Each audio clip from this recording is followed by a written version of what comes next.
ٹیپو سلطان شہید رحمۃ اللہ علیہ، مولانا حسین احمدی رحمۃ اللہ علیہ، مولانا محمود الحسن دیوبندی شیخ الہند،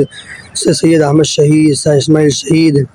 اسی طرح مولانا رشید احمد گنگوئی، مولانا قاسم نانوتوی رحمۃ اللہ علیہ، یہ بہت سارے علماء، مولانا ابوالکلام آزاد، مولانا عبید اللہ سندھی، اور ایسے بہت بڑے سارے علماء، یہ ہمارے بلند چوٹی کے علماء اور صلحات ہیں جنہوں نے قوم کی آزادی کی خاطر اپنی جانوں کو قربان کر دیا اور امت کو ایک نئی راہ دی، انگریزوں کی مٹھی سے آزاد کرائے اس دیش کو۔ اسی کے لیے علامہ اقبال رحمٰن نے کہا تھا، افراد کے ہاتھوں میں ہے اقوام کی تقدیر، ہر فرد ہے ملت کے مقدر کا ستارہ۔ لیکن آزادی صرف یہ نہیں ہے کہ ایک دن جشن منا لیا اور بھول گئے، بلکہ آزادی یہ ہے کہ پورے سال ہندو، مسلم، سکھ، عیسائی کسی بھی مذہب سے تعلق رکھنے والے ہوں، ہر ایک کو کھلم کھلا عبادت کی گنجائش فراہم ہو، ان کو اجازت ہو، اور ہر ایک کی عبادت گاہیں اور